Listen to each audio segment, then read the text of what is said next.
అమ్మా! చేటలో బియ్యం పోసుకుని బాగు చేసుకుంటున్న కాంతమ్మ చివ్వున తలెత్తింది. ఓ మీరా, విశ్వేశ్వరయ్య గారా? బాగున్నారా? పిల్లలు ఇంకా కాలేజీ నుండి రానట్లున్నారు. రాలేదు, వచ్చేవేళ అయింది. కూర్చోండి. అక్కడే ఉన్న కర్ర కుర్చీలో కూర్చున్నాడు విశ్వేశ్వరయ్య, పక్కనే ఉన్న బట్టకి కుర్చీ దూరంగా జరుపుకుని. కాలేజీలకు సెలవులు ఇచ్చి పిల్లలు ఇంటికి రావటానికి ఆలస్యం అయ్యేటట్టుంటే మధ్యలో ఒకసారి వచ్చి పిల్లల యోగక్షేమాలు కనుక్కుని అవసరమైనవి కొనుక్కోవడానికి డబ్బులిచ్చిపోతుంటాడు విశ్వేశ్వరయ్య. ఇప్పుడు అందుకే వచ్చాడు. ప్రయాణాలు చేసినా ఊళ్ళో ఉన్న ఆయన కాళ్ళకి చెప్పులుండవు. తోలు చెప్పులే కాక ప్లాస్టిక్ చెప్పులు తయారవుతున్న ఈ కాలంలోనూ ఆయన పద్ధతిలో మార్పు రాలేదు. బయటికి వస్తే కాస్త తెల్లటి పంచె కట్టుకుని భుజం మీద ఉత్తరీయం ఒకటి కప్పుకుంటాడు.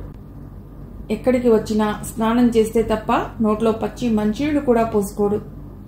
ఆయన సంగతి తెలుసు కాబట్టి ఎవరైనా ఇంటికి వస్తే సాధారణంగా జరిపే మర్యాదగా టీనో కాఫీనో ఇవ్వటం లాంటిదేం చేయలేదు కాంతమ్మ. ఆవిడ ఆ సంగతి ఈ సంగతి చెప్పి చివరికి కడుపుబ్బరం పట్టలేని దానిలా అజిత్ ఇంటికి రావటం, అందువల్ల స్నేహితురాళ్ల మధ్య వచ్చిన తగాదా అంతా చెప్పింది పూసగుచ్చినట్లుగా. మా నీరజ, మీ అఖిల మా ఇంట్లో ఉండబట్టి 2 సంవత్సరాలు అయిపోయిందా? ఒక్కనాడు వాళ్ల మీద చెడు చెప్పే అవసరం కలుగనివ్వలేదు ఆ పిల్లలు. వాళ్ల చదువేమో వాళ్ల కాలేజీ ఏమో అంతే అన్నట్టుగా చక్కగా ఉన్నారు. ఏనాడు పోట్లాడుకుని ఎరుగరు. ఇప్పుడు అతడి మూలంగా పోట్లాడుకుని మాటలు మానేశారు. ఇందులో తప్పు మా నీరజదే అంటాను. ఆడపిల్లలున్న ఇంట్లోకి ఆ అబ్బాయిని పిలిచి కూర్చోబెట్టడం మర్యాదైన సంగతేం కాదు. హఠాత్తుగా ఎవరైనా చూస్తే ఏమనుకుంటారు? ఆవిడ కొట్టవలసిన గాలంతా కొట్టింది. మా ఇంట్లో మా మీద భరోసాతో ఉంచారు కాబట్టి మీతో ఈ సంగతి చెప్పవలసి వచ్చింది గాని లేకపోతే చెప్పేదాన్ని కాదు అంటూ ముగించింది. మా అఖిల కంటే నీరజ తెలివైంది. ప్రపంచం గురించి బాగా తెలిసింది. ఆమె తన ఇంటి పరువు మర్యాదలను తన మీద భరోసాతో వదిలిపెట్టిన పిల్ల. పరువు మర్యాదలను మంటగలిపే పనెప్పుడూ చేయదని నా నమ్మకం. మర్యాద కోసం ఆ అబ్బాయిని ఇంట్లోకి పిలిచుంటుంది. అది పెద్దగా తప్పు పట్టవలసిందేం కాదు. కానీ మరోసారి ఈ పరిస్థితి రానివ్వద్దని చెప్తాను ఆమెకు అన్నాడు విశ్వేశ్వరయ్య. కాలేజీ నుండి వచ్చారు నీరజ, అఖిల. నమస్కారం బాబాయ్ గారు అంది నీరజ. చిరంజీవ, బాగున్నారా అమ్మా? చాలాసేపు అయిందా మీరొచ్చి? అరగంట మించలేదు. అఖిల తాళం తీసి తలుపు తెరిచింది. విశ్వేశ్వరయ్య లేచి గదిలోకి వచ్చాడు. కుర్చీ కాలు సరిచేసి ఆయన్ని కూర్చోబెట్టింది నీరజ. 1 గంట గడిచింది. ఇక్కడివి ఆయన, అక్కడివి వీళ్లు యోగక్షేమాలు మంచి చెడ్డలు కనుక్కోవడం అయిపోయింది. బాబాయ్ గారు, మీరు రాత్రికి ఏం వంట చేసుకుంటారు? ఈరోజు ఏకాదశి కదమ్మా. వంట భోజనం ఏం లేదు. కాసేపు అయ్యాక అలా వెళ్ళి కాసిని పళ్ళు ఏవైనా దొరికితే తెచ్చుకుంటాను. ఎక్కడైనా ఓ పావుసేరు పాలు దొరుకుతాయేమో చూడమ్మా. పాలు పళ్ళు తప్ప ఇంకేం తీసుకోని రాత్రికి. అయ్యో, పాలు ఎవరికైనా పోసేసుకుందో ఏమో గేదెల గౌరమ్మ. గ్లాసు డబ్బులు తీసుకుని గబగబా పరిగెత్తింది నీరజ. 10 నిమిషాల్లో తిరిగొచ్చింది పాలతో. మీ అదృష్టం బాగుంది బాబాయ్ గారు, పాలు దొరికాయి. రాత్రికి స్నానం చేసి పాలు పళ్ళు తీసుకోవటం కూడా అయ్యింది. జరిగిన సంగతి నీరజో అఖిలో చెప్తుందనుకున్నారు విశ్వేశ్వరయ్య. కానీ ఇద్దరిలో ఎవ్వరూ ఆ సంగతి ఎత్తలేదు. ఏమా నీరజ, వచ్చినప్పటి నుండి చూస్తున్నాను, మీరిద్దరూ మాట్లాడుకోవటం లేదేమిటి అడిగాడు తీగ కదుపుతున్నట్టుగా. తనేం మాట్లాడటం లేదు, ఫిర్యాదు చేస్తున్నట్లుగా అంది. ఎందుకు మాట్లాడటం లేదమ్మా అఖిల? తననే అడగండి నాన్నగారు. అఖిల చదువుతున్న పుస్తకంలోకి తలదించుకుని అంది. ఏటమ్మా నీరజ, ఎందుకు మాట్లాడటం లేదు? నేనంతా చెప్తాను బాబాయ్ గారు, తప్పు నాదైతే నన్ను దండించండి అంటూ ఆ రోజు అజిత్ కాలేజీ దగ్గర కనిపించి అయోమయంలో పడిన తమని ఇంటికి తీసుకువెళ్ళటం, వాళ్ళ నాయనమ్మ ఎంతో ఇదిగా ఆదరించటం, వచ్చేటప్పుడు కారులోనే పంపటం, మర్యాద కోసం తను అజిత్ని ఇంట్లోకి రమ్మనటం, అఖిల తన మీద ధుమధుమలాడటం అంతా పొల్లుపోకుండా చెప్పింది నీరజ. వాళ్లతో మనం సంబంధం పెట్టుకోవలసిన మనుషులు కాదమ్మా. కానీ ఆ సమయంలో అతడి సహాయం తీసుకొనకపోవటం కూడా అవివేకం అనిపించేది. జరిగిన దానికి ఇప్పుడు తప్పొప్పులు నిర్ణయించడం అనవసరం. ఇక ముందు మాత్రం ఎలాంటి పరిస్థితుల్లోనూ వాళ్లతో పరిచయాన్ని పెంచుకోవద్దు. వాళ్లతో సంబంధం పెంచుకోవాలని నాకేం కోరిక లేదు బాబాయ్ గారు. కానీ వాళ్ళంత హీనమైన మనుషులని మీ అభిప్రాయమా? నీరజ బాధపడుతూ అడిగింది. హీనులు నీచులు అని కాదమ్మా, వాళ్ళ జీవన విధానం పట్ల వాళ్ళ దృక్పథం వేరు. వాళ్ళకి మనకు ఎప్పటికీ కుదరదు. పోతే వాళ్ళ వల్ల త్రిపురకు జరిగిన అన్యాయం సామాన్యమైనది కాదు. అంతా మర్చిపోయి వాళ్లతో సంబంధం ఎలా పునరుద్ధరిస్తాం? త్రిపురత్తకు అన్యాయం చేసిన వాడు ప్రస్తుతం ఈ దేశంలోనే లేడు.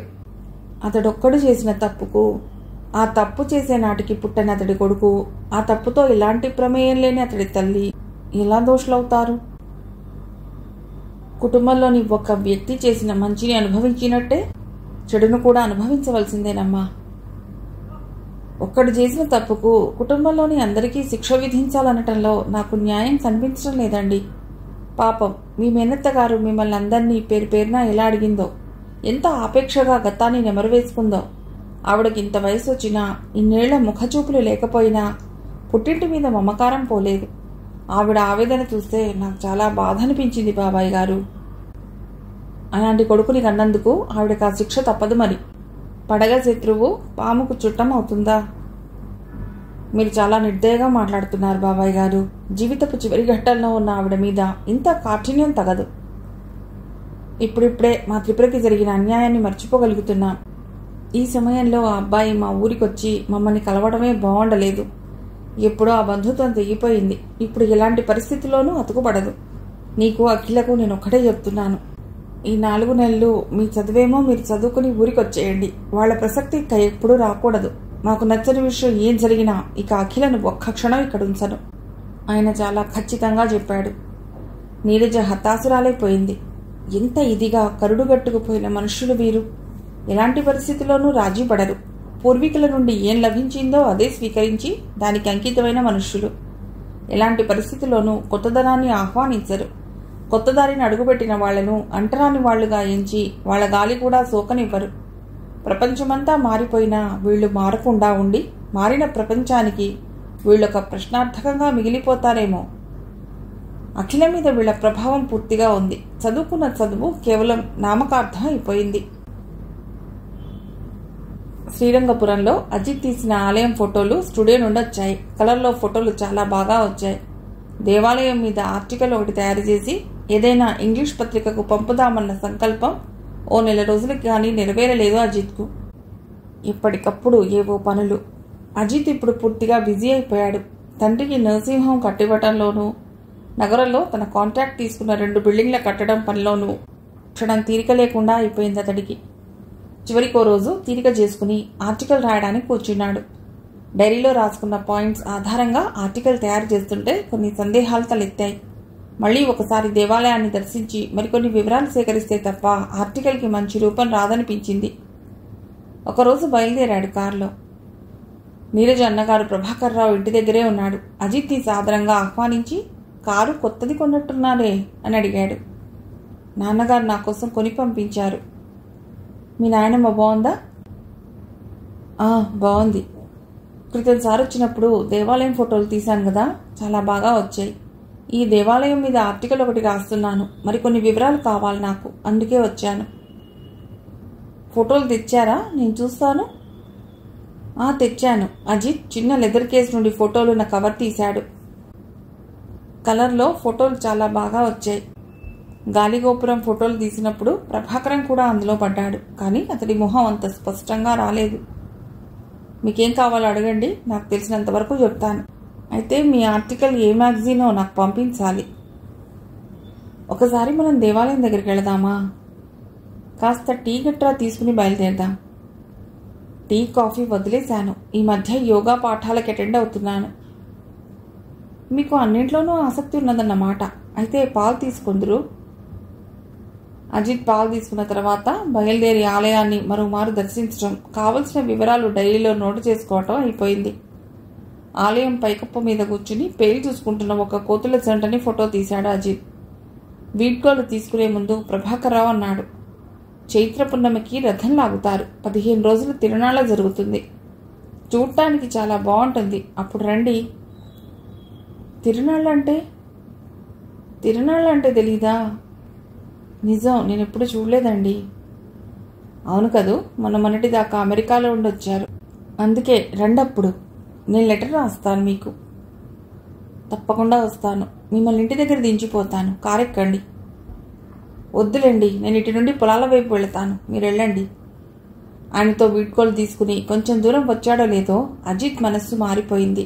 ఇంత దూరం వచ్చి త్రిపుర పిన్నిని చూడకుండా వెళ్ళటం ఎలా? కానీ ఆ ఇంట్లో అడుగుపెట్టడం కంటే అవమానం మరొకటి ఉండదు. మరెలా?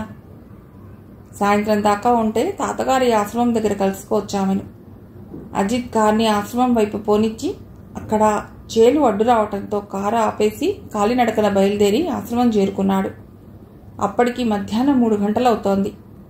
తాతగారు గుమ్మానికి ఎదురుగా కూర్చుని కల్వంలో ఏదో నూరుతున్నారు. ఆయనకి ఎదురుగా కొంచెం దూరంలో గొంగళి కింద వేసుకుని ఒక పల్లెతను కూర్చుని ఉన్నాడు. అతని కాలికేదో గాయమై పుండై రక్తం వస్తోంది అందులోంచి. బాగున్నారా తాతగారు? తాతగారు తలెత్తి, ఓ నువ్వా నాయనా, బాగున్నాను. నువ్వు మీ నాయనమ్మ క్షేమమే కదా? ఎప్పుడొచ్చావు అని సాధారణంగా పలుకరించారు. అజిత్ చెప్పాడు. కూర్చో నాయనా. తను కూర్చున్న చిరుచాప మీదనే చోటు చూపారు. అజిత్ కూర్చుని, ఏమైంది అతడికి అని అడిగాడు. కాలికి గాజు పెంకు గుచ్చుకుంది బాబు. డాక్టర్ దగ్గరికి వెడితే సెప్టిక్ కాకుండా ఇంజెక్షన్ ఇచ్చేవాడు కదా. పల్లెటూరోళ్ళం, మాకెక్కడ దొరుకుతారు బాబు డాక్టర్లు? దొరికినా మాటి మాటికి డబ్బులు ఇచ్చి వైద్యం చేయించుకోగలమా? నిన్న మొన్న ఏం చేస్తుందిలే అని రాలేదు. కానీ అయ్యగారు ఆకునూరి కడితే రేపు ఈ పాటికల్లా పుండు మాని ఎల్లుండి కల్లా అనుమానం లేకుండా పోదు అన్నాడు పల్లెతడు. అంత మహాత్మ్యం ఉందా ఈ ఆకులో? ఈ చెట్టు పేరేమిటి? అజిత్ కుతూహలంతో అడిగాడు. పేరు చెప్తే నీకేం తెలుస్తుంది? చెట్టు చూస్తే తెలుస్తుంది. నీకు ఈ చెట్టు చూపించాలంటే 2 మైళ్ళు నడవాలి. అయినా నువ్వు తెలుసుకుని ఏం చేస్తావు? పట్నవాసంలో దీన్ని ఉపయోగించే అవకాశం లేదు కదా అన్నారు తాతగారు. ఉపయోగించడం తర్వాత సంగతి. అన్నీ తెలిసి ఉండాలని ఆశ నాది. అయితే ఒకరోజు తీరుబాటుగారా. నిత్య జీవితంలో ఉపయోగించడానికి కొన్ని మూలికలను పరిచయం చేసి కొన్ని చిట్కాలు నేర్పుతాను. త్రిపుర కూడా నా దగ్గర కొన్ని చిట్కాలు నేర్చుకుంది. పసరికలకి, మూర్ఛరోగాలకి వైద్యం చేస్తూ ఉంటుంది. అలాగే మీలాంటి వాళ్ళు ఈ చిట్కాలను గోప్యంగా ఉంచుతారని విన్నాను. నిజమే. అలా గోప్యంగా ఉంచడం వల్ల వీటి గురించి జ్ఞానం జన బాహుళ్యానికి తెలియకుండా పోతోంది. ఈ ప్రపంచంలో అతి విలువైన విషయాలెన్నో ఈ దాపరికం వల్లే మరుగున పడిపోయాయి. నా మటుకు నాకేమనిపిస్తుందంటే, ఒక విలువైన వస్తువు విలువ అందరికీ తెలిసి ఉండాలని, దాన్ని సరైన సమయంలో ఉపయోగించుకోవాలని అనుకుంటాను. జిజ్ఞాస, నేర్చుకున్నది నలుగురికి ఉపయోగించే బుద్ధి ఉన్న వాళ్ళకి నా జ్ఞానం ధారపోయటానికి నాకేం అభ్యంతరం లేదు. ఈ మధ్య తమ ఇంట్లో వంటతడికి పోపు గింజల డబ్బాలో చేయి పెడితే తేలు కుట్టింది. తేలు మంటకి అతడు విలవిల్లాడిపోతుంటే ఆ గోళ్ళకి మూగిన నలుగురు 4 రకాల వైద్యం చెప్పారు. నీరుల్లి దంచి కుట్టిన చోట కట్టి నిప్పుసెకకి కాపమన్నారు. ఒకరు పొగాకు చుట్ట పీల్చమన్నారు. ఒకరు పాషాణం నూరి పెట్టమన్నారు. ఆత్రం కొద్దీ అన్ని వైద్యాలు చేసింది నాయనమ్మ. వంటతడికి అతడి బాధ దేనికి తగ్గలేదు. తను డాక్టర్ దగ్గర తీసుకువెళ్ళి ఇంజెక్షన్ చేయించుకొద్దాం అనుకుంటే అతడు ససేమిరా ఒప్పుకోలేదు. అతడికి 50 ఏళ్ల వయసు వచ్చినా ఒక్కనాడు ఒక్క ఇంజెక్షన్ తీసుకోలేదుట. ఇంజెక్షన్ అంటే అతడికి చచ్చేటంత భయం ఉట. పాపం, అతడి బాధ చూస్తుంటే టక్కున అతడి బాధ తీసేసే మందు ఏదైనా వేస్తే బాగుండని అనిపించింది తనకి. తేలు కాటుకి, పాము కాటుకి కూడా మీకు మందు తెలుసా? వాటికి మంత్రం వేస్తాను. మంత్రమా? ఎలా వేస్తారు? తేలు కొట్టిన వాడిని, పాము కరిచిన వాడిని తీసుకొస్తే వేసి చూపిస్తాను. ఈ ప్రపంచంలో మంత్రశక్తి అనేది ఒకటి ఉందా? నేను దైవభక్తి కలవాడిని. లక్షల కొద్దీ, కోట్ల కొద్దీ మంత్రజపం చేసేవాణ్ణి. నన్ను అడిగితే మంత్రశక్తి ఉందనే చెప్తాను. ఆ జపం వల్ల మీరింతవరకు పొందిందేమిటి అన్న ప్రశ్న నాలిక చివరిదాకా వచ్చింది అజిత్కు. ఆ ప్రశ్న వేయటం వల్ల తన అహంకారాన్ని చాటి ఆయన విశ్వాసాన్ని అవహేళన చేసినట్టు అవుతుందేమోనని జంకాడు. ప్రస్తుతానికి తన సందేహానికి కామా పెట్టదలుచుకున్నాడు. త్రిపుర పిన్ని సాయంత్రం వస్తుందా తాతగారు? రాదేమో. నిన్న బాగా జ్వరంతో వచ్చింది. మందించి పంపాను. ఇవాళ భోజనం పిల్లవాడు పట్టుకొచ్చాడు. జ్వరం ఇంకా విడవలేదని చెప్పాడు వాడు. పిన్ని రాదనేసరికి అతడికి చెప్పలేనంత నీరసం అనిపించింది. ఇప్పుడేమిటి చేయటం? పిన్నికి జ్వరం వచ్చిందని తెలిసి కూడా ఇంత దూరం వచ్చి చూడకుండా ఎలా వెళ్ళటం? నేను వస్తాను తాతగారు. మంచిది నాయన. ఒకసారి యశోదను తీసుకురాకూడదు? మీరు పిలిచారని చెప్పి వస్తే తప్పకుండా తీసుకొస్తానండి. ద్వేషాలు పెంచుకోవటం వల్ల మనుషులు చాలా పోగొట్టుకుంటారు. యశోదకి చెప్పు, పట్టింపులు పంతాలకు పోవద్దని. నాయనమ్మకి ఆ పట్టింపులే లేవండి. పట్టింపంతా ఇక్కడి వాళ్ళకే. వాళ్ళకి తెలుస్తుంది ఒకరోజు వాళ్ళ తప్పు. ఇంతకీ నువ్వు ఇక్కడికి ఏం పని మీద వచ్చావు? అజిత్ చెప్పాడు. నేను ఇక వెళ్ళొస్తాను తాతగారు. త్రిప్రపిని చూసే వెళతాను. మంచిది నాయన, దీర్ఘాయుష్మాన్ భవ. కార్ని మళ్ళీ ఊళ్ళోకి పోనిచ్చాడు అజిత్. పరమేశం వరండాలోనే చెక్క మంచం మీద కూర్చుని ఉన్నాడు. అజిత్ ఆయనకు నమస్కారం చేసి, ఈ ఊరికి పని మీద వచ్చాను, అలాగే పిన్నిని చూసి వెళదామని వచ్చాను అన్నాడు. త్రిపురకి జ్వరం వచ్చింది, గదిలో పడుకుంది. గౌరీ, ఈయన్ని మీ అత్త దగ్గర తీసుకువెళ్ళు. అజిత్ ఆ అబ్బాయి వెంట నడిచాడు లోపలికి. ఒక గదిలోకి ప్రవేశపెట్టి వాడు తుర్రుమన్నాడు. త్రిపుర మంచంలో కళ్ళు మూసుకుని పడుకునుంది. జుట్టంతా రేగిపోయింది. పిన్ని, పిన్ని, త్రిపుర పిన్ని. మెల్లిగా కొంచెం ప్రయత్నపూర్వకంగా కళ్ళు తెరిచింది త్రిపుర. జ్వరపు మత్తులో ఎర్రగా ఉన్న కళ్ళు వెంటనే ఎదుటి వ్యక్తిని గుర్తించినట్టు లేదు.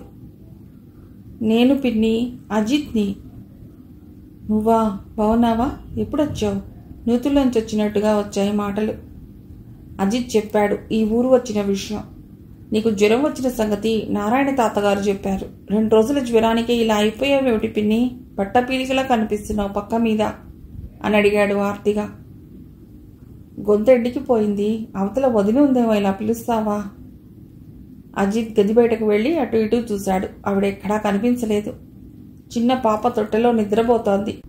తను లోపలికి వెళితే తప్పుపడతారేమో. అజిత్ తిరిగి వచ్చి, ఆవిడ కనిపించలేదు పిన్ని అని చెప్పాడు. అయితే ఆ గూట్లో నీళ్ల చెంబు ఉంది, అది ఇలా ఇవ్వు. అజిత్ అందుకుని గ్లాస్లో నీళ్లు వంచి ఆవిడ చేతికి అందివ్వకుండా ఆమె తలని కాస్త పైకెత్తి పట్టుకుని నోటికి అందించాడు. సరిగ్గా అదే సమయంలో గుమ్మల్లోకి వచ్చి నిలబడింది వదిన గారు. అజిత్ ఇదివరలో వచ్చినప్పుడు ఆవిడ బయట ఉండి ముట్ల గదిలో ఉండిపోవటం వల్ల అజిత్ ఆమెను చూడలేదు. ఆమె మాత్రం కిటికీలోంచి అజిత్ని చూసింది. అబ్బా, ప్రాణం వచ్చినట్లుగా అయ్యింది. చాలాసేపటి నుండి దాహం వేస్తోంది. ఎవరినైనా పిలుద్దామంటే చేత కావటం లేదు అంది నీరసంగా.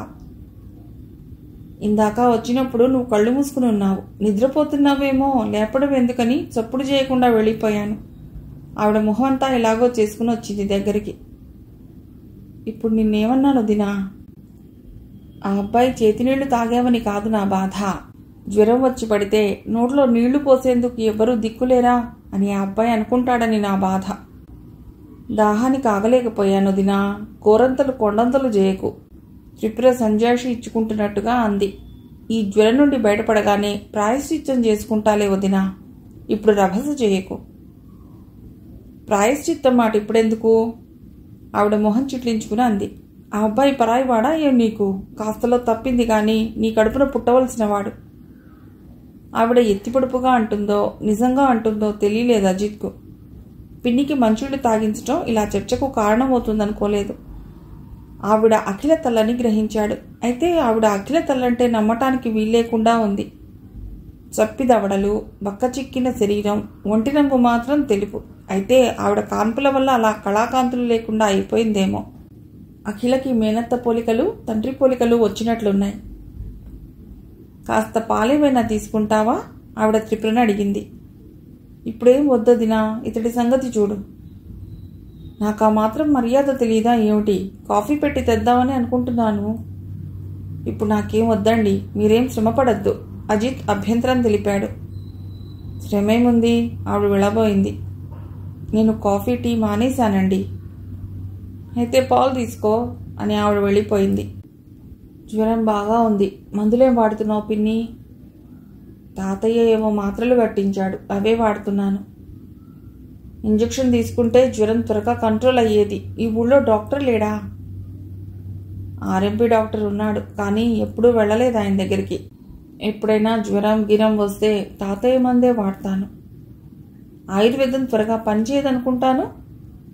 నెమ్మదిగా పనిచేసినా దాని గుణం నిలకడగా నిలుస్తుంది. ప్రస్తుతం ఈ జ్వరానికి వెంటనే ఇంజెక్షన్ పడాలి పిన్ని. కారుంది, డాక్టర్ దగ్గరికి నేను తీసి పెడతాను నిన్ను. లేకపోతే డాక్టర్ గారిని ఇక్కడ తీసుకొస్తాను. ఇప్పుడేం వద్దు నాయన. అప్పుడప్పుడు జ్వరం రావటం శరీరానికి మంచిదే. లోపలి ఉష్ణం బహిర్గతమవుతుందన్నమాట. ఏమిటి సంగతులు? మీ నాయనమ్మ బాగుందా? బాగుంది. ఆమె మాట్లాడటానికి కూడా సత్తువ లేని దానిలా ఆయాసపట్టని చూసి, నేను ఇక వస్తాను పిన్ని, నువ్వు పడుకో. ఇక్కడ జాతర ఏదో బాగా జరుగుతుందిటగా, అప్పుడు చూడటానికి బాగుంటుంది, రమ్మన్నారు ప్రభాకర్ రావు గారు. వస్తే అప్పుడు వస్తాను, మిమ్మల్ని చూసిపోతాను అని సెలవు తీసుకున్నాడు అజిత్. సంధ్యా మెడికల్ హాల్ ముందు నిలబడి ఏవో టాబ్లెట్లు తీసుకుంటోంది అఖిల. ఈ మెడిసిన్స్ త్వరగా ఇవ్వండి. ఇంగ్లీష్లో అంటున్న గొంతుకి త్రొల్లిపడ్డట్టుగా పక్కకు చూసింది. అజిత్ మనిషి ఎందుకో కంగారుగా ఉన్నాడు. ముఖం చెమట బిందువులతో తడిసిపోయి ఉంది.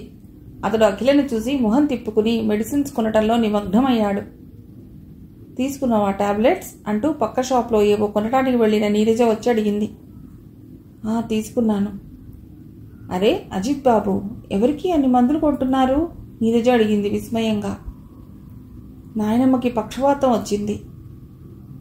అయ్యో, ఎప్పుడు? స్నానానికి బాత్రూంకి వెళ్ళి ఎంతకీ రాలేదు బయటికి. అనుమానంతో పని మనిషి తలుపు తెరిచి చూస్తే ఆవిడ స్పృహ లేకుండా పడిపోయి కనిపించిందిట.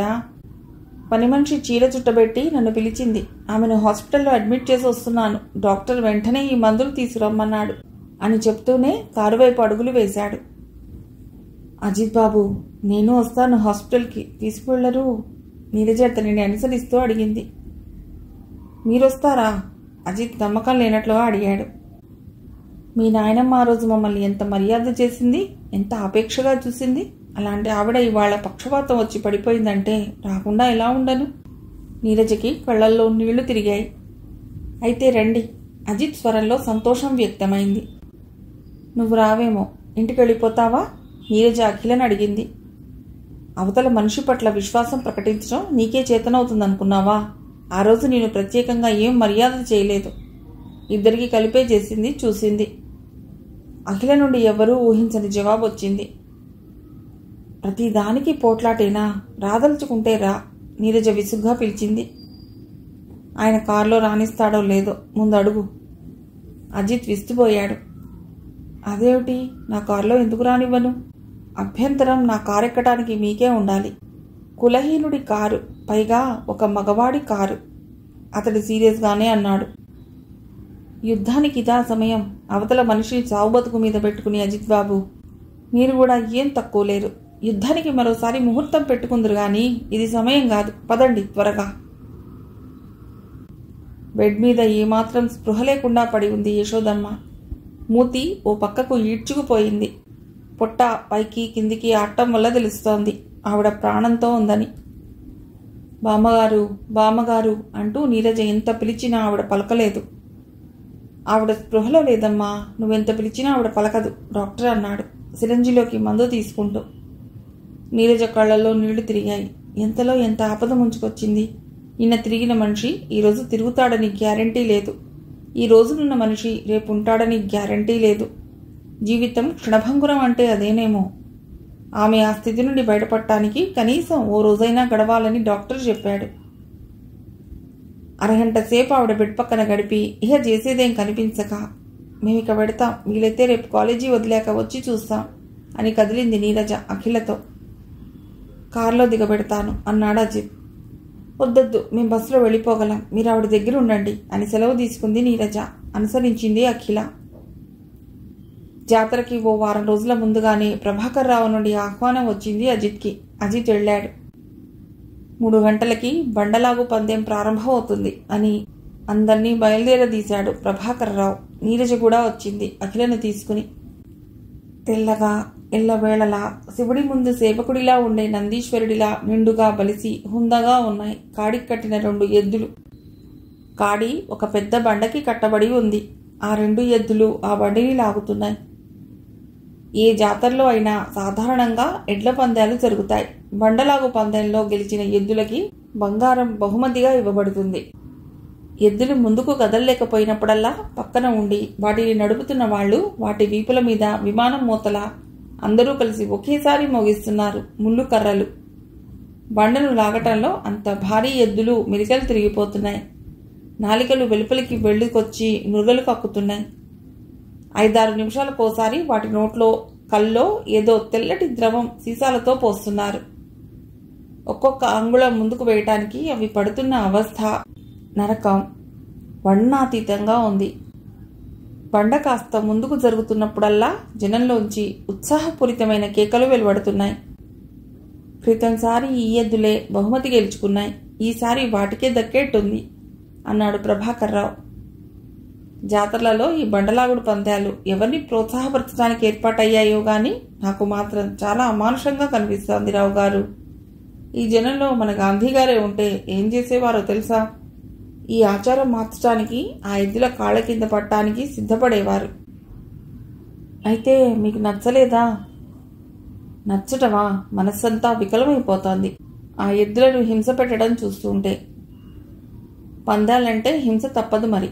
పోటీలు, పందాలు, కోడి పందాలు అంతే గదా, రక్తసిక్తమై నేల కొరుకుతాయి. కొన ప్రాణంతో మిగిలింది పందెం గెలుస్తుంది. ప్రభాకర్రావు పక్కన నీరజ పక్కన అఖిల నిలబడి ఉన్నారు. సుమారు గంట తర్వాత ఇహ కింద కూలబడి ప్రాణం విడుస్తుందేమో అన్న స్థితిలో బహుమతి గెలుచుకున్నాయి ఎద్దులు. ఇంతకు ముందే 2 జతల ఎద్దులు ఓడిపోయాయి.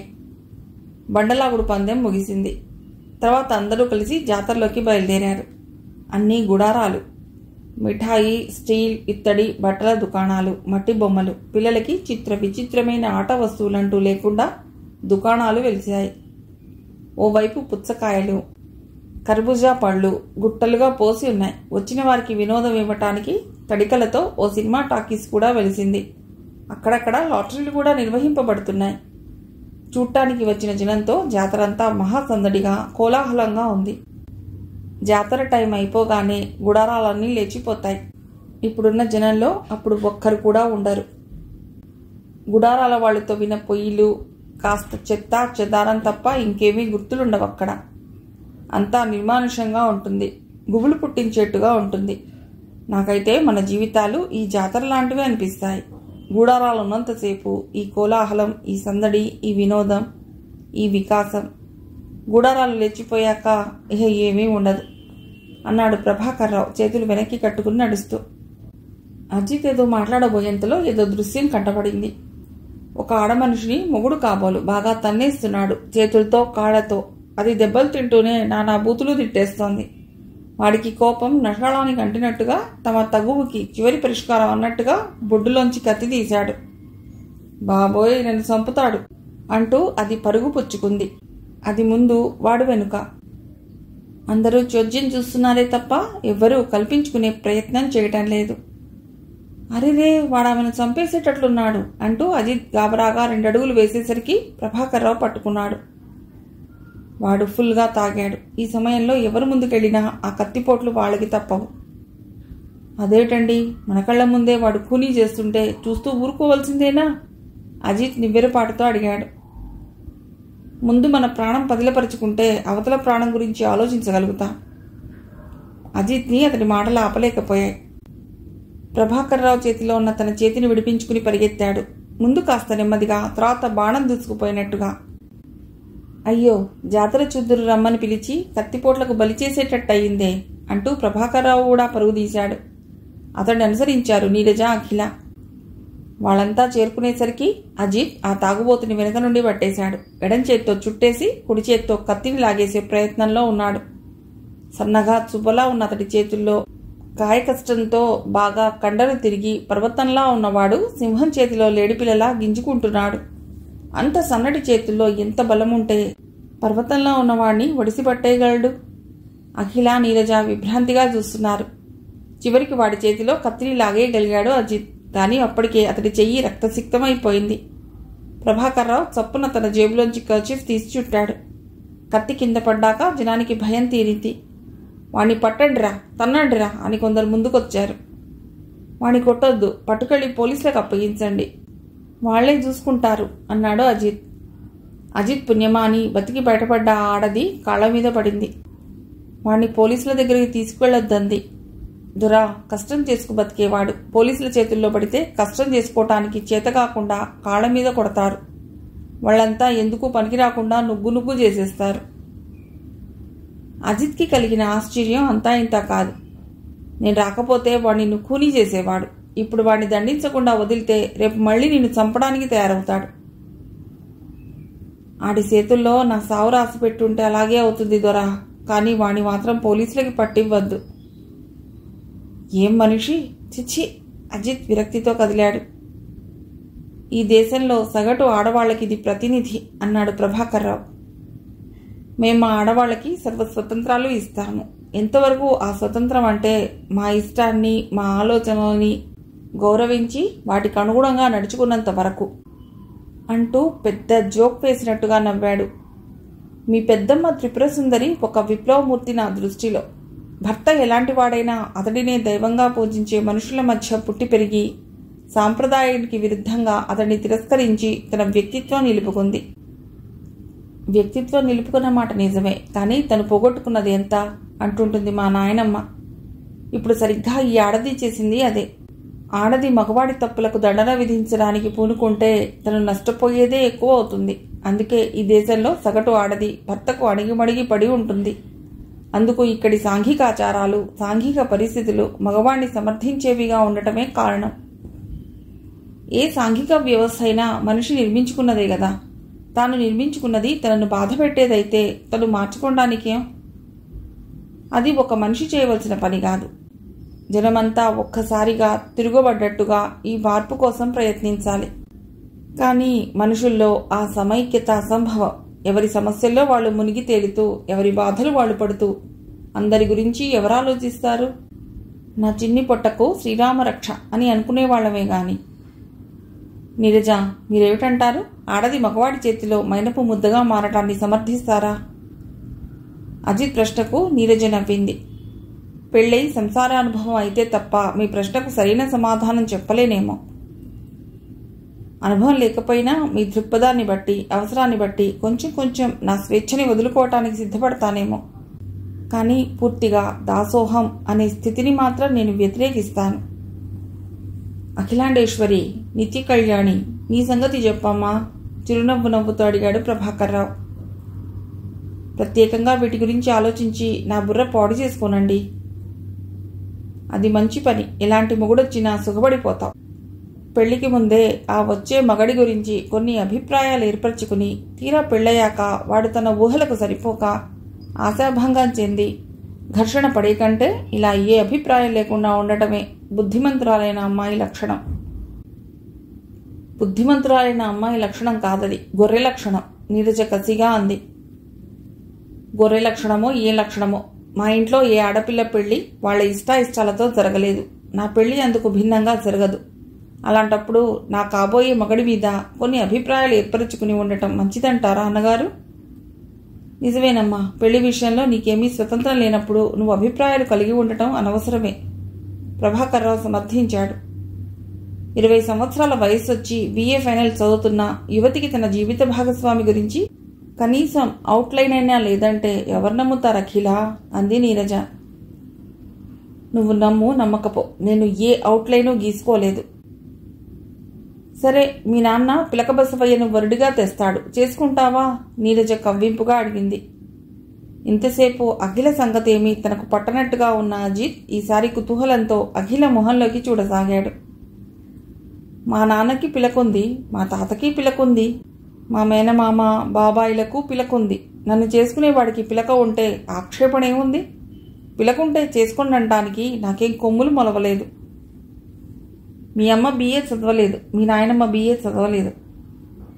BA చదివితే కొమ్ములు మొలుస్తాయా? నీకు మొలవలేదని తెలుస్తూనే ఉందిలే. ఓకే, పిలకే కదా. అఖిల తలుచుకుంటే క్రాఫ్ మొలిపించడం ఎంతసేపు? తలుచుకోవాలే గాని గోచికి ప్యాంటు తొడుగుతుంది, జంజం తెంపి టై కడుతుంది. తలుచుకోవాలే గాని వేషం మార్చడం ఎంతసేపు? ఆట పట్టిస్తున్నట్టుగా అన్నాడు ప్రభాకర్ రావు.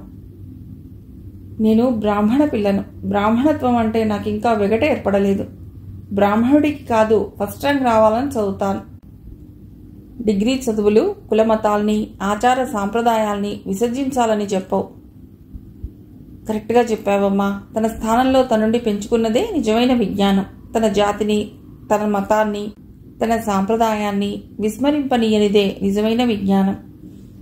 మాటల్లో మిఠాయిల దుకాణాల మధ్యకొచ్చారు. ఏమ్మా, ఏమైనా కొంటారా? ప్రభాకర్ రావు అడిగాడు. ఏం కొంటాం అన్నయ్యా, అంతా దుమ్ము ధూళి. జాతరకొచ్చి ఏం కొనకుండా ఎలా పెడతామమ్మా?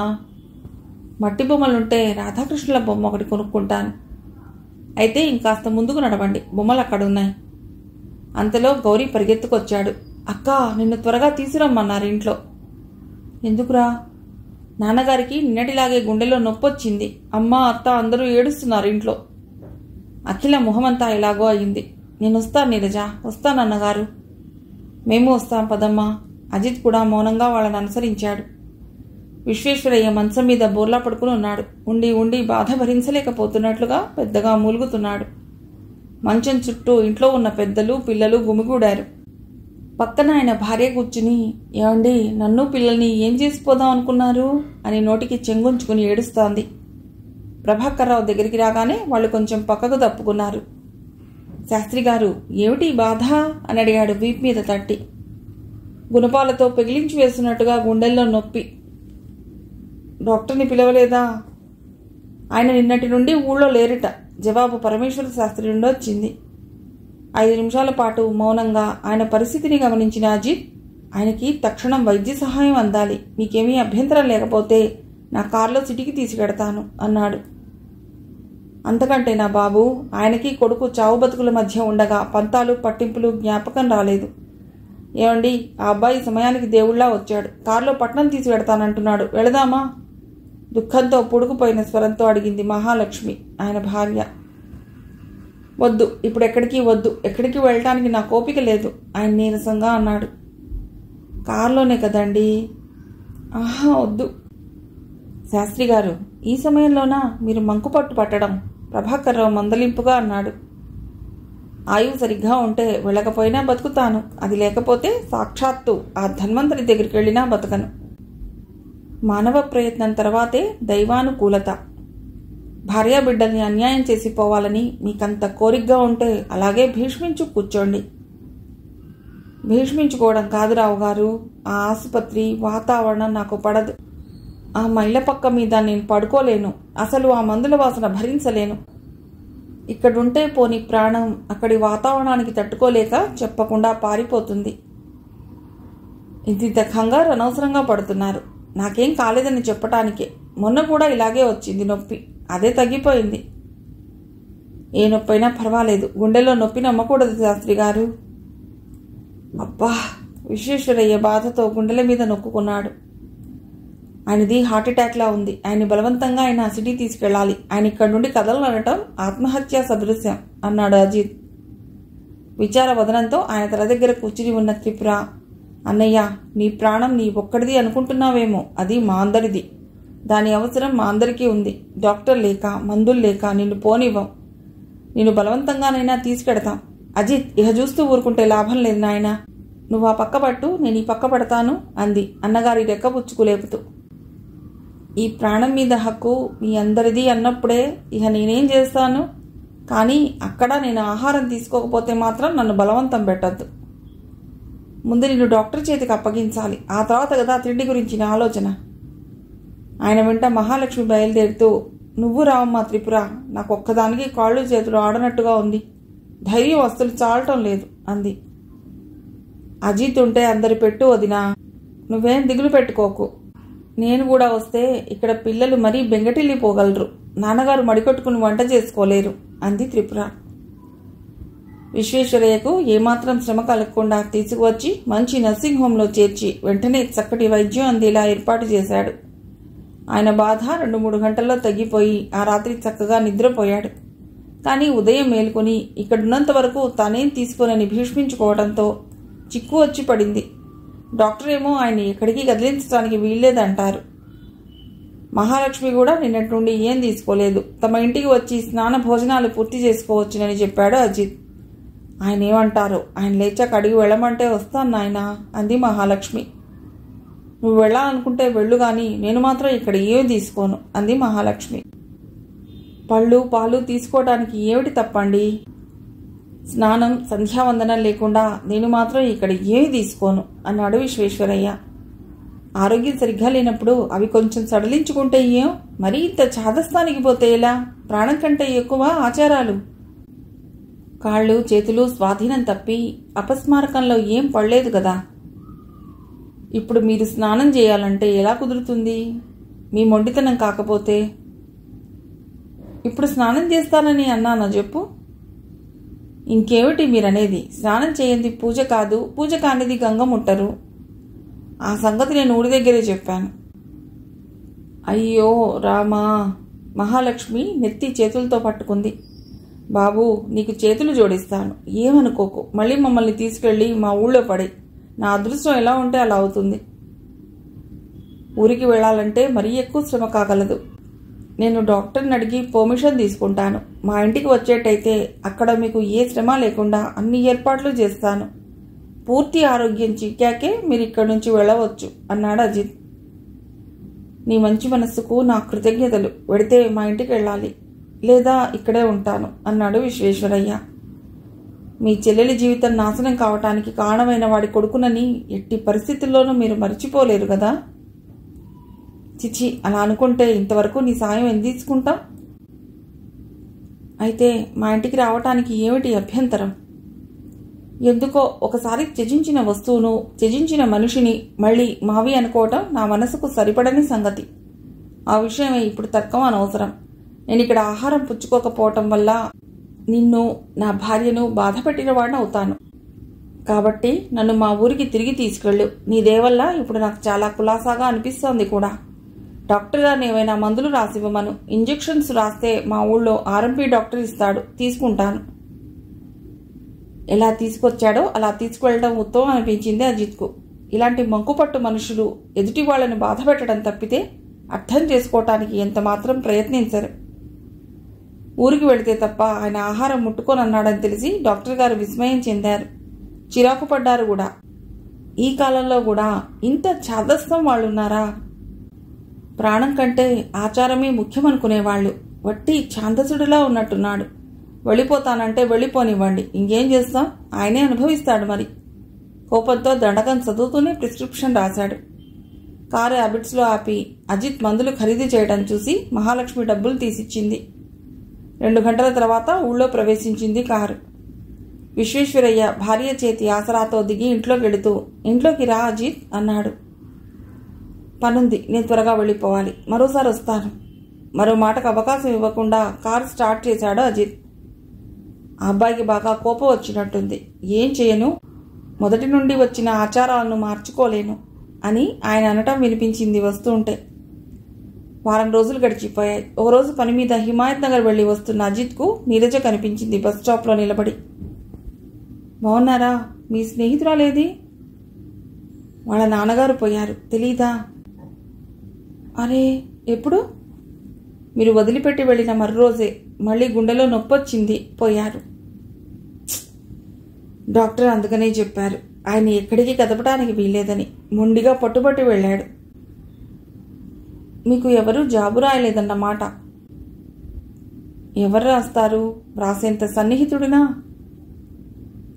సన్నిహితులు కాకపోయినా మీరు ఆయన కోసం ఎంత చేశారు? ఆయన్ని బలవంతంగా హాస్పిటల్లో అలాగే ఉంచవలసింది. అలాగే ఉంచితే ఏం తినకుండా చచ్చేవాడు. ఆయనకి నచ్చజెప్పడానికి నేను ఇంకా ప్రయత్నించవలసింది. ఆయనకే కాదు, ఆ కుటుంబాల్లో ఏ మనిషికి నచ్చజెప్పగల వాళ్ళు ఇంకా పుట్టలేదనుకుంటాను. తమకు తెలిసిందే వేదం, ఎవరి మాట వినరు వాళ్ళు. మీ నాయనమ్మ గారు ఎలా ఉన్నారు? పర్వాలేదు, ఇప్పుడు ఓ మనిషి సహాయంతో నడవగలుగుతోంది, తన పనులు తను చేసుకోగలుగుతోంది. అయినా ఆవిడ కోసం ప్రత్యేకంగా ఒక మనిషిని పెట్టాను. రండి మా ఇంటికి, ఆవిడ్ని చూసి రావచ్చు. మా ఇంటి దగ్గర మీరు కారులో డ్రాప్ చేయరని చెప్తే వస్తాను అని నవ్వింది నీరజ. అఖిల లేదుగా. మా పిన్ని మంచిది కాదు, ఆవిడ ఏవేవో అర్థాలు తీస్తోంది. ఆమె కోసం కార్ డోర్ తీసి ఆమె ఎక్కాక వేశాడు. ఈ దేశంలో ఆడపిల్లకి ఒకరిని చూసి ఒకరు చదువులు చెప్పిస్తున్నారే గాని చదువుకున్న అమ్మాయికి కావలసిన స్వేచ్ఛ మాత్రం ఇవ్వటం లేదు తల్లిదండ్రులు, బంధువులు. మీరు చేసే పనిలో తప్పు లేనప్పుడు అవతలి మనిషికి ఎందుకు భయపడాలి చెప్పండి? ఆడపిల్లను పరాయి ఊరు పంపించి చదివించడమే గొప్ప అభ్యుదయం. మా ఇంట్లో అయినా, అఖిల వాళ్ళ ఇంట్లో అయినా. మా పిన్ని 1000 కళ్ళతో చూసుకుంటుందని ధైర్యం. వాళ్ళ నమ్మకాన్ని 1000 ఇంతలు చేసి చూపుతుంది మా పిన్ని. నేను మొన్నటిలా మీ కారులో ఇంటి దగ్గర దిగితే ఆవిడ తప్పక ఏవో అర్థాలు తీస్తుంది. అవి మా వాళ్ళ దాకా వెళితే అవి వెయ్యింతలుగా మారిపోతాయి. ఎందుకొచ్చిన బాధ? ఆ బాధను పంచుకోవటానికి అఖిల కూడా లేదు ఇప్పుడు. సరే, ఇంకెప్పుడు నా కారులో మిమ్మల్ని ఇంటి దగ్గర ఎప్పుడు డ్రాప్ చేయలేండి. వాళ్ళు వెళ్లేసరికి యశోదమ్మ మంచం మీద పడుకుని ఉంది. నీరజను చూసి ఆవిడ చాలా సంతోషించింది. కుశల ప్రశ్నలు వేసింది. మా వాడు చెప్పాడు, నేను హాస్పిటల్లో ఉన్నప్పుడు నువ్వు అఖిల వచ్చి చూశారట కదా. అవునండి, మీకప్పుడు మనుషుల మీద స్మారకం లేదు. అవునమ్మా, నా మనవడు నన్ను కంటికి రెప్పలా చూసుకున్నాడు. నన్ను మళ్ళీ మనుషుల్లో పడేశాడు. కాలు చెయ్యి నా స్వాధీనంలోకి వచ్చేటట్టు చేశాడు. మా మామగారు మా తాతగారు పక్షవాతం వచ్చే పోయారు. కాలు చెయ్యి పడిపోయి సంవత్సరాల తరబడి మంచంలో తీసుకుని చచ్చారు. అలా పరాధీనం కాకుండా మంచి మందులిప్పించి పోయిన కాలు చెయ్యి తిరిగి వచ్చేటట్టు చేశాడు. నాకోసం ఎంత శ్రమపడ్డాడని. కడుపున పుట్టినవాడు తనకేమీ పట్టనట్టుగా వెళ్ళిపోతే వీడు నా శేష జీవితం సుఖంగా గడిచిపోవాలని పాకులాడుతున్నాడు. ఆవిడ గొంతు గాద్గద్యమై కళ్ళు చెమ్మగిల్లాయి. నా కొడుకు నుండి నేను ఏం కోరి పొందలేదో అవన్నీ ఇప్పుడు వీడిస్తున్నాడు. అలాంటి కొడుకునిచ్చి బాధపెట్టిన దేవుడు ఇలాంటి మనవణ్ణిచ్చి సంతోషపెడుతున్నాడన్నమాట. నిజమే, 100కో 1,00,00,000 ఉండే మణిలాంటి వాడు నా మనుమడు. వాణ్ణి చూస్తే మీ అఖిలకి పడదటగా. అంటరాని వాడిని చూసినట్టుగా చూస్తుందిటగా. కులంతో తను బ్రాహ్మణి అయితే గుణంలో వీడు బ్రాహ్మడు. తనకంటే గొప్పవాడిని గ్రహించే రోజు రాకుండా ఉంటుందా? ఆ రోజు తప్పకుండా రావాలని నేను మనసారా కోరుకుంటున్నాను బామ్మగారు. ఆ రోజు నేనెంత బాధపడ్డానంటే అప్పటికప్పుడు అఖిల కాళ్ళు చేతులు గట్టి అజిత్ బాబు కాళ్ల ముందు పడేసి క్షమాపణ చెప్పించాలనిపించింది. కానీ మృగాల చేత మనం కావాలనుకున్న పని చేయించలేం కదా. సరిగ్గా చెప్పావమ్మా. సరిగ్గా ఈ పిల్లలాగే ఉండేది దీని మేనత్త, అంటే నా కోడలు, మేనకోడలు. మగవాళ్ళకి 1,00,000 అలవాట్లుంటాయని నేనెంత నచ్చజెప్పానో. ఎవ్వరు చెప్పినా వినలేదు. కాపురం వదులుకుంది. ఇప్పుడు చూడు, అన్యాయమైంది ఎవరు? తనే కదా. లక్షణంగా వాడు మళ్ళీ పెళ్లి చేసుకున్నాడు. చూడముచ్చటగా 2 పిల్లలు, ముచ్చటైన సంసారం. ఈ ముచ్చటైన పిల్లల్ని, ముచ్చటైన సంసారాన్ని ఒక పక్క, తన ఆత్మగౌరవాన్ని ఒక పక్క పెట్టి చూస్తే ఆత్మగౌరవం వైపే మొగ్గుతుంది త్రిపురసుందరి గారు. అంత ఆత్మగౌరవం పోగొట్టుకునేదేముంటుందమ్మా? అవతల ఇంకో ఆడది ఏ ఆత్మగౌరవం పోగొట్టుకోకుండానే కాపురం చేయటం లేదు. దీనికి నేను ఒప్పుకోను బామ్మగారు. ఆవిడ జన్మ సంస్కారం వేరు, ఈమె జన్మ సంస్కారం వేరు. శుద్ధ ఆచారవంతుల ఇంట పుట్టి పెరిగి విలక్షణమైన అలవాట్లలో జీవనం నియమబద్ధం చేసుకున్న మనిషి ఈమె. అజిత్ బాబు గారి తల్లిగారు పాశ్చాత్య సంస్కృతి జీర్ణించుకున్న వాళ్ళింట్లో పుట్టి పెరిగిన యువతి. తాగటం, తినటం, ఆడామగ భేదం లేకుండా వ్యవహరించటం, ఇవన్నీ చాలా సహజమైన విషయాలు ఆమెకు. ఆత్మగౌరవం అన్న ప్రసక్తే వచ్చి ఉండదు ఆమెకు. బాల్య వివాహాలు ఎంత చేటో చెప్పటానికి మీ కొడుకు పెళ్ళే చక్కటి ఉదాహరణ. ఎదగని పిల్లల్ని పట్టుకుని పెళ్లిళ్లు చేస్తే వాళ్ళు ఎదిగాక ఒకరికి ఒకరు సరిపడక ఎంత అనర్థం దాపురిస్తుందో చూశారుగా. అయినా మీ పుట్టింట్లో రజస్వల కాకముందే పెళ్లిళ్లు చేసేసే ఆచారం మాత్రం పోలేదు. అఖిల మాత్రం అదృష్టవశాత్తు వెంట్రుకవాసులో తప్పించుకుంది. తరతరాలుగా ఆ ఇంటి ఆడపిల్లల జీవితాలకి విరుద్ధంగా నడుస్తోంది అఖిల జీవితం. ఆ వంశంలో ఏ ఆడపిల్ల పరాయి ఊరు వచ్చి డిగ్రీ చదవలేదు. ఇక ముందు కూడా ఆ పిల్ల జీవితం భిన్నంగానే నడవాలని నా కోరిక. మీరన్నదానికి అర్థం ఏంటి బామ్మగారు? ఆ పిల్ల అజితుడికి భార్య కావాలని నా కోరిక. ఈ విధంగా మా 2 కుటుంబాలు కలిస్తే ఈ జీవితానికి అంతకంటే తృప్తి లేదు. చాలా అసంభవమైన కోరిక ఇది. ఇరువైపుల పెద్దవాళ్ల అభిప్రాయాలు, ఆచారాలు అలా ఉంచండి. ముఖ్యంగా పెళ్లి చేసుకునే వాళ్ళకే ఒకరి మీద ఒకరికి సదభిప్రాయం లేదు. అఖిలకు కులం పట్టింపు తక్కువ లేదు. ఆచారాల పట్ల వ్యామోహము తక్కువ లేదు. అజిత్ బాబుని చూస్తే ఆమెకు చెప్పలేనంత వైముఖ్యం. ఇక అజిత్ బాబు దగ్గరికి వస్తే ఆ సదాచార సంపన్నురాల్ని భరించలేక కదా విడిపోయి మరో పెళ్లి చేసుకుంది. అక్కడే పొరపడుతున్నావమ్మా నువ్వు. నా మనవడికి తండ్రి గుణాలు ఒక్కటి రాలేదు. సాంప్రదాయాల పట్ల, మతం పట్ల, దైవభక్తి పట్ల మూఢ విశ్వాసం లేదు. కానీ ఏదైనా తన స్వంతంగా లోతు కనుక్కోవాలనే ఆసక్తి ఉంది. అన్నిటా సహనం, సానుభూతి ఉన్నాయి. వాడికి మేనమామ కూతురు భార్య కావటానికి రెడీగా ఉన్నాడు. ఒక విధంగా వాళ్ళ వివాహం పెద్దవాళ్ళు నిశ్చయం చేసినట్టే. కానీ అజితుడిది మనస్సు మాత్రం అఖిల వైపు మొగ్గు చూపినట్లుగా నా అనుమానం. నిజమా బామ్మగారు? అదిలా సంభవం? నీరజ విస్మయంగా అడిగింది. సంభవం ఎందుకు కాదమ్మా, వాడు అమెరికాలో చదువు సంధ్యలు పూర్తి చేసుకువచ్చినా విదేశీ వ్యామోహం లేదు. తన దేశం పట్ల, తన జాతి పట్ల, తన మతం పట్ల వాడికి చెప్పలేనంత గౌరవం ఉంది. పాశ్చాత్యులను 100కి 100 పాళ్ళు అనుకరించే మేనమామ కూతురు కంటే సహజ సౌందర్యంతో సాంప్రదాయం గల అమ్మాయే వాడికి నచ్చి ఉండాలి. ఆ రోజు అఖిల చేసిన అవమానానికి వాడు ఎంత బాధపడ్డాడని, ఏదో మనసులో లేకపోతే అంత బాధ ఎందుకు కలుగుతుంది? నాయనమ్మా, అజిత్ ఎప్పుడొచ్చాడో గాని గాబరాగా పిలిచాడు. ఆ సంగతులన్నీ ఆ అమ్మాయితో ఎందుకు చెప్తున్నావు? పాలిపోయిన మొహంతో అడిగాడు. చెబితే ఏమైందిరా ఇప్పుడు? చేతనైతే నీకేదైనా సహాయం చేస్తుంది, లేకుంటే లేదు. సాయమా? ఈ సంగతులన్నీ స్నేహితురాలికి చేరవేయకుంటే చాలు. నేను మీకు మందల్లా కనిపిస్తున్నానా? నీరజ కోపంగా అడిగింది. మీరిద్దరూ ప్రాణ స్నేహితులు, మీ మధ్య దాపరికాలు ఉంటాయనుకోను. అది నిజమేననుకోండి, కానీ మీకు మాత్రం ద్రోహం చేయను. మిమ్మల్ని అవమానానికి గురి చేస్తే నాకేం వస్తుంది? ప్రామిస్? ప్రామిస్. అమ్మయ్యా, గుండెల మీద బరువు దిగిపోయింది. నాయనమ్మ అన్ని సంగతులు మీకు ధారపోసిందని తెలిసేసరికి ఎంత భయం వేసిందో. అజిత్ హాయిగా నవ్వాడు. తర్వాత వంటింట్లోకి వెళ్ళి కాఫీ కప్పులున్న ట్రేతో తిరిగొచ్చాడు. తీసుకోండి, అతిథులకు స్వయంగా ఆతిథ్యం ఇవ్వటం నా హాబీ. నీరజకు, యశోదమ్మకు చెరొకటిచ్చాడు. నీరజ కాఫీ రుచి చూసి, మీరే కలిపారా అని అడిగింది చిరునవ్వుతో. ప్రస్తుతం వంట మనిషి కలిపాడనుకోండి, కానీ నాకు కాఫీ కలపడం వచ్చు. ఇప్పుడిప్పుడే వంట చేయడం కూడా నేర్చుకుంటున్నాను. నువ్వు నేర్చుకోని పనులేమిట్రా?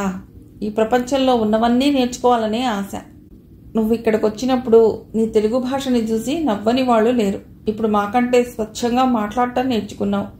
బొమ్మలు అంటావు, సంగీతం అంటావు, వేదాంతం అంటావు. నువ్వు పట్టి చూడని విషయం ఏదైనా ఉందా? మనవడిని మురిపంగా చూసింది యశోదమ్మ. అన్నీ తెలిసి ఉండటం మంచిదే కదా నాయనమ్మా. ఒక మనిషి అన్నీ తెలుసుకోవటం సాధ్యమేనంటారా? నీరజ ఆశ్చర్యంగా అడిగింది. సాధ్యం కాకపోవచ్చు, కానీ సాధ్యమైనవన్నీ తెలుసుకోవటంలో తప్పు లేదంటాను. అయితే రోజుకు 24 గంటలు సరిపోవన్నమాట మీకు. రోజుకు 16 గంటలు పరిశ్రమించి 8 గంటలు విశ్రాంతి తీసుకుంటే చాలా హాయిగా, ఆ విశ్రాంతి చాలా అపురూపంగా అనిపిస్తుంది. నీరజ టైం చూసుకుంది. వచ్చి అప్పుడే అరగంట అయ్యింది. నేను ఇక వెళ్ళాలి. నా ప్రపంచమంతా పైనే ఉంది. గిటార్ వినాలంటే పైకే రావాలి మీరు. రావటానికి నాకేం అభ్యంతరం లేదు అని లేచి అజిత్తో కదిలింది నీరజ. అజిత్ తనకంటే ముందుగా పరిగెత్తినట్టుగా వెళ్ళి స్క్రీన్ మీద ఉన్నదేదో చటుక్కున డ్రాయర్లోకి నెట్టడం చూసి నీరజకు కుతూహలం ఆగలేదు. ఏమిటది? నేను చూడకూడదా? ఆహా, చూడకూడదు. ఎందుకని? మనిషి బొమ్మేనా? ఏదో ఒక బొమ్మ. మీ రహస్యం నేను అఖిల దగ్గర దాచినప్పుడు మీ రహస్యాలు దాచడం న్యాయమా? చనువుగా నిష్ఠురం ఆడింది. అలా అంటే ఎలా? అజిత్ ఇబ్బందిగా మొహం పెట్టాడు. నీరజ మొహం ముడుచుకుని అంది. ఇష్టం లేకపోతే చూపొద్దులేండి. అయ్యో, మీ కోపం వచ్చినట్లుంది. చూపుతాలేండి, కానీ మీరు నవ్వకూడదు. చూసింది ఎక్కడా చెప్పకూడదు. చెప్పనులేండి. అజిత్ డ్రాయర్ సరుగులోంచి కాగితం చుట్ట తీసి నీరజ ముందు విప్పాడు. చక్కటి రంగులతో అఖిల రూపం చిత్రించబడి ఉంది. నీరజ పక్కున నవ్వింది. ప్రేమ ముదిరి పాకాన పడిందన్నమాట. అజిత్ గాబరాపడ్డాడు. ప్రేమ పాకం ఏం లేదండి బాబు. ఆర్టిస్ట్ని కదా. అందమైన రూపాన్ని చూస్తే కుంచెతోనో కలంతోనో రూపం ఇవ్వకుండా ఉండలేను. ఈ అబద్ధాన్ని నన్ను నమ్మమంటారా? మీరు ఆర్టిస్ట్ దృష్టితో అఖిలను చిత్రించి ఉంటే అలా పరిగెత్తుకొచ్చి డ్రాయర్లో దాచేవారు కాదు. ఆర్టిస్ట్ తన విద్యను 10 మందిలో ప్రదర్శించాలని కోరుకుంటాడు గాని ఇలా దాచిపెట్టుకోడు. ప్లీడరీ చెయ్యండి, సూట్ అవుతారు. చిత్రం సరిగ్గా వచ్చిందంటారా? అఖిలను మీరు ఎప్పుడూ చూస్తుంటారు కదా. ఏదైనా లోపం వస్తే చెప్పండి, ఎద్దుతాను. అఖిల బుగ్గలు ఇంత పలుసుగా ఉండవు. కొంచెం నిండుదనం రావాలి. అయ్యో, కుడి బుగ్గకి బదులు ఎడమ బుగ్గకి ఉంచారు మచ్చని. అఖిలకి మత్స కుడిబుగ్గన ఇక్కడుంటుంది అంటూ తనకు తోచినవి చెప్పింది. అజిత్ బాబు నీ సౌందర్యాన్ని మెచ్చి నీ బొమ్మ వేశాడని చెప్తాను. అఖిల గర్వపడుతుంది ఉడికిస్తున్నట్లుగా అంది. అదిగో చివరికేదో అంటించేట్లున్నారు భయంగా అన్నాడు. ఏం అంటించను, భయపడకండి అభయం ఇస్తున్నట్టు చెయ్యెత్తింది. గిటార్ వినిపిస్తారండి. పక్క గదిలోకి దారి తీశాడు అజిత్. గదికి కొత్తగా రంగులు వేసినట్లుగా ఉంది.